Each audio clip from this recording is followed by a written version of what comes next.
জীৱনৰ এক নতুন পৃষ্ঠাৰ আৰম্ভণি হয় ইয়াৰ পৰাই।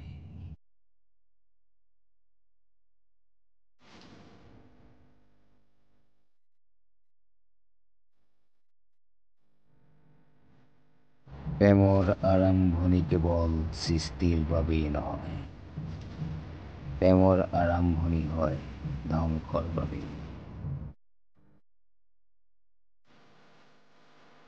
জীৱন যুদ্ধত প্ৰতিশ্ৰুতি লোৱাৰ সময়ত, প্ৰেমত অন্ধ প্ৰেমিক প্ৰেমিকাই জীৱন মৰণ একলগ হোৱাৰ প্ৰতিশ্ৰুতি লয়। জীৱনৰ কি হয়?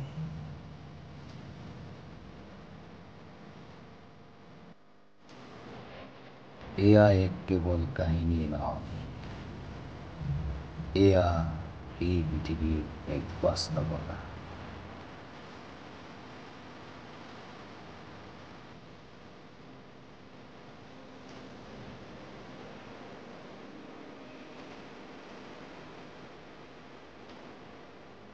সুখ দুখ হাঁহি কান্দোনেৰে ভৰপূৰ এক কাহিনী হৈছে প্ৰতিশ্ৰুতি।